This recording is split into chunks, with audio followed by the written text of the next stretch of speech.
Greetings all, Shane Bruce, Restomod Daisy. Today we're going to talk about repairing old parts and old Daisy BB guns. Today's subject is plunger assemblies. This plunger assembly came out of this old Daisy Model 94.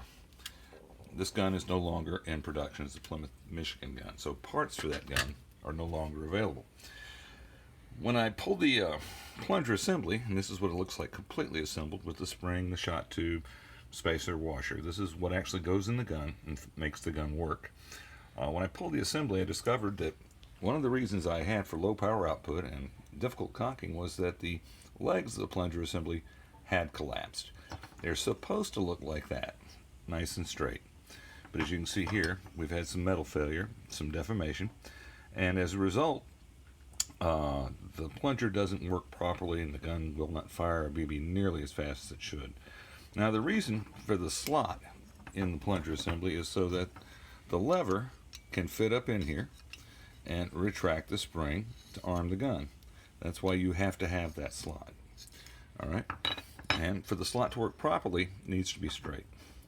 On this particular gun, it's not, which means we're not getting any juice. Now if you take a look, this is a new production Daisy. You'll notice that there's a difference between the old part and the new part. The new part, if you'll look right here, has a sear plate at a slight angle. It's not perpendicular to the bore line. Whereas on the old guns, the sear plate was perpendicular, 90 degrees, nice and straight. The upshot is that this part will not fit an older Daisy. You have to use the old parts. And since the old parts are no longer made, when you run into one that's not right, you got to do something to correct that. Now, these plunger assemblies, like most Daisy products, are a steel part, but they're certainly not tool steel. They're not super high strength. It's probably a low carbon, cold rolled steel product because this is a bent metal product. If you'll notice, it's just a flat piece of steel that's been rolled into a cylinder, and a steel plate has been mechanically attached, not welded, but just braided and peened in place because that's cheaper. Alright, so to fix this, first thing we got to do is open up the legs. So get a pair of pliers. You can use some odd pliers like this or a regular set of pliers. But what we're going to do is we're going to work to open that up. Open that up. Then we're going to reverse the jaws and we're going to open it up some more until we can take a look and we see that we have a nicer gap than we had. Still not where we want it, but better. Next thing we're going to do is take a tool, in this case a piece of 3/8 drill rod. We're going to install it in the front of the plunger assembly. We're going to force that down. Now this is not what it ought to be. It's still dragging on the inside, so we're going to have to do some mechanical deformation with a hammer.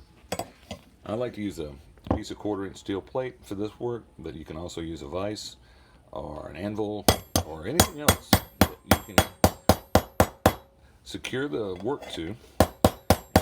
Give it some taps and try to work that steel back into its original condition. Now, when you're doing this kind of work on these older parts, you need to pay attention to other things about the parts themselves. You'll notice right down here, there appears to be a small hairline crack. Alright? Now, that could be problematic. If this thing has flexed repeatedly over its life, it's built some muscle memory into it, and it's going to be tough to get it to stay where you want it. So let's see how we're doing there. Oh, much easier. So now we'll slide it in again, much easier.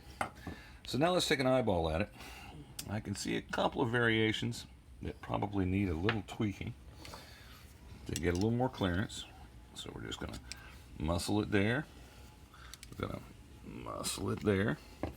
Then take our tool and try again. Alright, much better. Now, in terms of getting the legs back to as close as original as we can, we've done that. But the next step, and we'll cover this in another videos, we need to normalize this steel with heat. Quench it in water and then temper it, because we don't want it flexing and bending again. Like I said, it's most likely a cold rolled, low carbon steel, so getting it to do what we want to do with tempering and heat treating might be a bit of a touch, but we'll cover that in another video. For now, we could, if we wanted to, because it will accept the 1/4-inch steel rod. It will accept the hammer, the lever. We could call this a day, put it back in the gun, and run it until it breaks again. But it probably will break again, unless we go ahead and heat treat and temper it.